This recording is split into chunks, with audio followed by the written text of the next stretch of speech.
Welcome to Crimson Legacy Historians, where the past is not just remembered, but brought back to life with depth and clarity. The year is 48 degrees Celsius. A 15-year-old girl crosses the threshold of the Palatine Palace. White silk clings to her frame.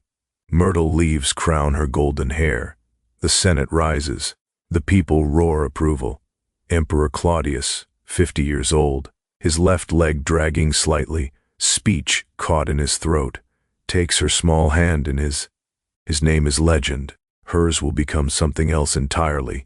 Valeria Messalina. Remember it. Rome tried to forget. They expect her to save them. The bloodstains from Caligula's assassination are barely scrubbed from the corridors. 4 years of madness, executions for entertainment, incest paraded as policy, a reign so unhinged that his own guards cut him down in a tunnel beneath this very palace. Rome needs stability, virtue, heirs. They dress her as salvation. Within 10 years, she will transform this palace into something the ancient sources can barely describe without trembling. Senators will become her prisoners. Aristocratic daughters will disappear into her chambers and return changed, silent, broken, bound by secrets they'll carry to their graves. She will stage contests that would shock professional prostitutes. She will orchestrate blackmail on a scale that would make modern intelligence agencies pause. She will marry another man while still empress in daylight with witnesses as if daring Rome itself to stop her. And when they finally do, her statues will be dragged through the streets and shattered. Her name will be chiseled from every inscription. Official records will be rewritten as if she never existed. Damnio memoriale. Damnation of memory.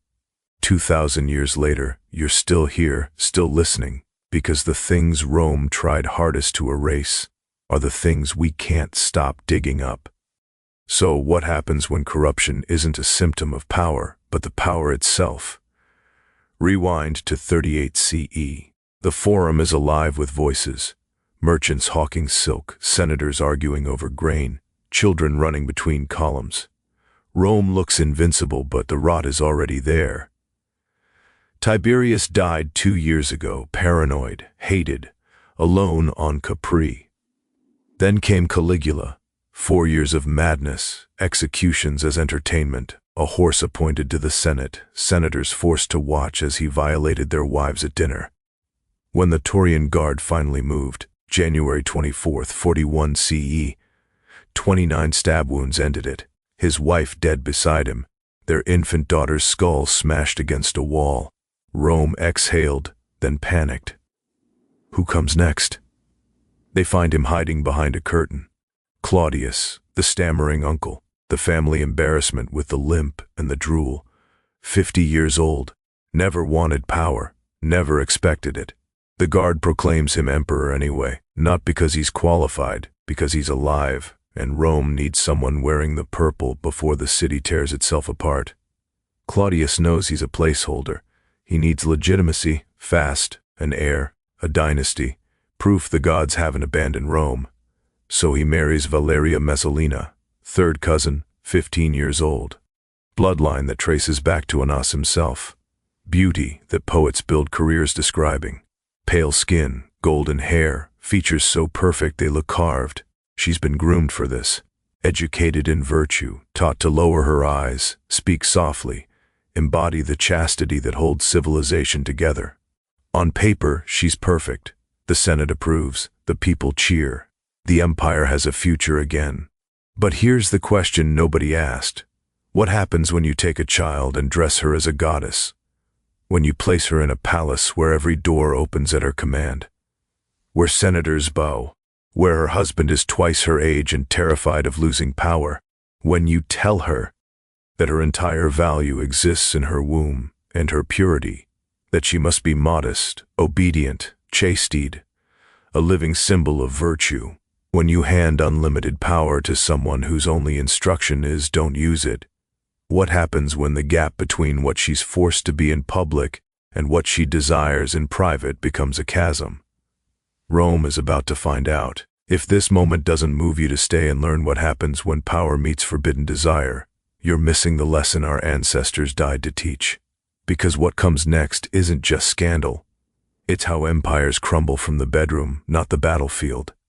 Before we go further, if you're drawn to documented records that history classes won't touch, hitting that like and subscribe button helps us uncover more accounts like this. Now, back to the story. The first 2 years are textbook perfect. Messalina gives Claudius a daughter, Claudia Octavia, then a son, Britannicus, named after his father's conquest of Britain. The Senate breathes easier. The empire has heirs. She appears at state functions, draped in modest slur, head covered, eyes downcast. Every gesture choreographed for virtue, the perfect Roman matron. In public, she is everything Rome demands. In private, Rome has always divided its women into 2 categories: the matrona and the meretrix, the wife and the courtesan, the sacred and the profane. One lives in the atrium, raises children, guards family honor. The other lives in the lupanar, the brothel, where men shed civilization like a cloak. The system works because these categories never touch. Messalina decides to be both. The first whisper comes around 42 CE. A senator returns late from Ostia. Business ran long. He's in Rome for the night. On impulse, he visits the Subura, Rome's red light district, narrow streets that smell like piss and cheap wine, cramped insula where oil lamps burn low, and you see, and disappear into the dark. He chooses a room, pays his coin. The woman enters. Dark wig, heavy coals smudged around her eyes, perfume trying too hard, myrrh and roses covering something that smells expensive. She turns toward him. Their eyes meet. He recognizes the Empress of Rome. Not a look-alike, not a rumor. Her, according to Tacitus, yes, writing decades later, yes, with his own agenda, but with access to palace insiders. This wasn't once. Messalina allegedly adopted the working name Lysa and became a regular at a brothel run by a woman named Scylla. Not for money, not from desperation, for the thrill of it. Think about the psychology. Every client who didn't recognize her became an unwitting accomplice. Every man who did became someone she owned, because what's he going to do? Report the Empress to whom? She's not just breaking rules. She's weaponizing the hypocrisy that built them, because Roman morality was always performance. Senators kept mistresses, generals visited brothel, married men slept with slaves, and nobody blinked. But women, especially aristocratic women, especially the Empress, were supposed to be above desire. Marble statues, breeding vessels, symbols. Messalina looked at that cage and walked out the door. She would return before dawn, remove the wig, wash away the cheap perfume, dress in imperial silk, attend the morning sacrifice to Vesta, goddess of chastity, with the same serene expression she wore the night before, as if nothing happened. But the brothel was just the laboratory. The real operation happened inside the palace. Picture the banquets. Rome's elite sprawled on silk couches around low tables, golden platters heaped with roasted dormice brushed in honey, wine flowing from jeweled cups, senators making small talk, generals discussing Britain, very Roman, very civilized, until Messalina gives a signal. The servants leave, the doors lose. New guests arrive, gladiators still smelling of the arena, sand, blood, sweat, actors from the theater, foreign captives, sometimes the teenage sons of patrician families summoned under the pretense of discussing their fathers' careers. What happens next the sources describe with horror and fascination. Forced performances, humiliating contests, senators paired with their political enemies and told to entertain the Empress. Aristocratic women married, respectable, terrified, coerced into playing the prostitute while their husbands watch from across the room, frozen. Refusal isn't an option. A tribune declines her invitation. 3 days later, he's floating in the Tiber. A nobleman tries to leave early. His family loses their estate by week's end. The message spreads. The Empress does not accept no. Then comes the contest. The story appears in Ply the Elder. Yes, he's writing about natural history, but this detail stuck. A competition between the Empress and a famous prostitute named Scylla, not for money, for pride. Who could outlast more partners in a single night? 25. Messalina 1. Peely writes it down like he's documenting a solar eclipse with clinical horror and fascinated precision. True, exaggerated propaganda. We'll never know for certain, but the story survived because it captured something Romans couldn't articulate. A woman wielding sexual power, not as submission but as dominance. Rome didn't have language for that. So they turned it into myth. But myths don't come from nowhere. They reflect something that happened, something people witnessed and couldn't forget, even when they tried. The palace becomes a theater of power where humiliation is currency, where senators arrive at dawn to beg favors and leave at midnight, having performed acts they'll never speak of again, where aristocratic families send their daughters into the empress's chambers and pray the "Why return unmarried?"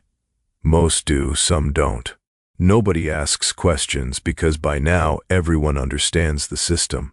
Messalina doesn't just wield power. She collects it piece by piece, person by person, building a network of complicity so vast that nobody can move against her without destroying themselves.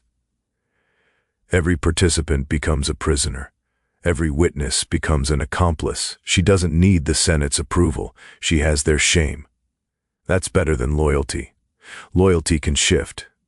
Shame lasts forever. And through it all, Claudius works, building aqueducts, reforming courts, expanding the empire into Britain. The competent emperor everyone underestimated. Does he know? Of course he knows. Rome is gossiping. Senators are whispering. His own freed men are begging him to act. But what can he do? She's the mother of his heirs. Moving against her means admitting he's been cuckolded before the entire empire. It means civil war. It means proving every critic right that he was always too weak to control his own house. So he does what powerful men have done throughout history when faced with unbearable truth. He looks away, works harder, pretends the rot isn't spreading until 48 CE, 10 years after their marriage, the year everything ends. It's autumn. Claudius is in Ostia overseeing Rome's grain supply. Critical work. The city survives on Egyptian wheat, and any disruption means riots. He's doing his job being the competent administrator Rome needs. Meanwhile, in Rome, Messalina is getting married again to Gacilius, consul designate, one of the most powerful senators in Rome. Young, handsome, ambitious, everything Claudius isn't. But here's the detail that breaks your brain. She doesn't hide it. This isn't an affair in the shadows. This is a public wedding ceremony with witnesses, with contracts, with formal vows while still married to the emperor, the ancient sources describe it with stunned precision. Tacitus writes about the disbelief, the frozen moment when Rome's elite watched the empress take another husband in broad daylight, as if the rules simply didn't apply to her anymore. Was it a power play? A coup attempt? Did she think Claudius was too weak to respond? Did Silius believe he could replace the emperor through marriage? Or had Messalina reached the point where transgression itself was the goal, where the thrill came not from secrecy, but from daring Rome to stop her? We don't know her thoughts. We only know her actions. And Rome, corrupt, compromised, exhausted Rome, finally found its limit. Narcissus, Claudius's most trusted freedman, hears the news first. He rushes to Ostia, finds the emperor reviewing grain ledgers. Picture that conversation. How do you tell an emperor his wife just married someone else? How do you make him believe it when it sounds impossible? But the reports keep coming. Senators confirming it, witnesses stepping forward now that someone's finally asking questions, the detail that seals it. The marriage contract was signed, legal, witnessed, undeniable. The laughter dies. Picture his face in that moment. The emperor everyone mocked, the stammering scholar, the man who survived by being underestimated, cuckolded publicly, legally, while he was ensuring Rome didn't starve. The rage that comes isn't hot, it's cold, final. He returns to Rome with the Taurian guard at his back. They find her in the gardens of Lucullus, sprawling estate on the edge of the city, trees imported from across the empire, fountains that never stop flowing, the place where she'd hosted so many of her rebels. She's with her mother, Lepida. The older woman is begging her daughter to act, to run, to do something. But Messalina seems frozen. Some sources say she tried to write a petition for mercy. Others say she just stood there, unable to believe it was ending. That after 10 years of bending Rome to her will, Rome had finally bent back. The soldiers arrive. She recognizes them. She's seen them at the palace, maybe even summoned some of them to her villa. Now they're here for her. She drops to her knees, begs, pleads, offers her children. Octavia and Britannicus, 9 and 7 years old, as hostages. Anything, everything. The soldiers don't respond. Orders are orders. She reaches for a dagger, someone's, maybe her mother's, maybe a guard's. Her hand shakes. She presses the blade to her own throat. Can't do it. A tribune steps forward. His name was never recorded, but his action was. He drives the blade home. Valeria Messalina Augusta, empress of Rome, dies at 25 years old in a pool of blood on the grass where she once held power over senators. Claudius orders damnatio memoriale, damnation of memory. Her statues are dragged through the streets and shattered. Her name is chiseled from every inscription. Official records are rewritten as if she never existed. The message, she never happened. But 2,000 years later, we're still talking about her. You've just witnessed the moment an empress fell, not to war, not to plague, but to the consequences of power without limits. If stories like this remind you why history must be remembered, not erased, subscribe to Crimson Historians, because the past doesn't stay buried, it echoes. The Roman Forum still stands. The Colosseum draws millions. But the bitter Palatine Hill, where emperors lived, where Messalina ruled, is mostly rubble now. Tourists walk past broken columns and crumbling walls, snapping photos, reading plaques about Augustus and Nero. They don't realize they're standing in the rooms where she held her rebels. Claudius remarried within months. His niece, Agrena the Younger. She was smarter than Messalina, more patient. She would eventually poison Claudius A.N.D. install her son Nero as emperor, beginning another cycle of madness. Messalina's children suffered fates almost as tragic as hers. Her daughter Octavia was forced to marry Nero, her stepbrother. He later had her executed, claiming adultery. She was 22, the same age her mother died. Her son, Britannicus, was poisoned at 14, likely by Nero, to eliminate any rival claim to the throne. He collapsed during a dinner party, dead before anyone could move. The Senate pretended Messalina never existed, but the soldiers remembered. The servants remembered the families whose daughters disappeared into her villa and came back silent. They remembered. Here's what haunts me about her story. How much of what we know about Messalina is true? Our sources, Tacitus, Suetonius, Juvenal, were all men, all writing decades after her death, all with political motives to paint her as a monster. Roman propaganda had a pattern. Powerful women who threatened male authority were always accused of sexual depravity. Cleopatra, Agrena, Livia, Messalina, the playbook never changed. Does that mean she was innocent? Number. The marriage to Silius happened. That's documented even by her defenders. The political corruption was real. The blackmail system existed. People died who opposed her. But the brothel stories, the contests, the specific numbers, we'll never know where the truth ends and the propaganda begins. What we do know is this. A 15-year-old girl was married to a man in his 50 seconds. She was told her entire value existed in her purity and her womb. She was given immense power but no education in how to wield it, no guidance, no purpose beyond bearing heirs and looking virtuous. And when she found a way to feel powerful through transgression, through control, through turning Rome's own sexual hypocrisy against itself, the empire that created her destroyed her, then spent 2,000 years calling her a monster. Stand in the ruins of the Palatine today, and you can feel something in the air. Not ghosts. Rome doesn't do hauntings like that, but something heavier. The weight of stories that couldn't be silenced even when they chiseled away the names. Because here's the truth about damnatio memoriale. It doesn't work. You can smash the statues, scratch out the inscriptions, rewrite the records, but you can't erase the lessons. Messalina's name was meant to disappear. Instead, it became immortal. Not because Rome wanted her remembered, but because the truth, however twisted, however buried, has a way of clawing back to the surface. Empires have fallen to barbarian invasions, to plague, to economic collapse. But Rome teaches us something more insidious. They can also rot from within. Messalina's story isn't just about sex or scandal, it's about what happens when power becomes a game, when shame becomes currency, when the people meant to lead an empire are too compromised to stop its decay.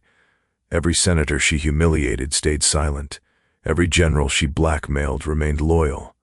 Every witness to her rebels became an accomplice, not through loyalty, through shame. She proved that you don't need an army to control men. You just need to know what they're afraid people will discover. We like to think we're different now, that we've evolved past the corruption of Rome. But look at any modern empire, any government, any institution of power. How many secrets are keeping it together? How many people stay silent because exposure would destroy them? How much of what we call stability is just shared complicity? Messalina's ghost doesn't haunt the Palatine. It haunts every palace where power and shame sleep in the same bed. Marcus Aurelius wrote something 100 years after Messalina died. He was emperor then, trying to make sense of Rome's endless cycles of virtue and corruption. Decay beneath the surface. Let neither the true quality nor the worth of a thing escape you.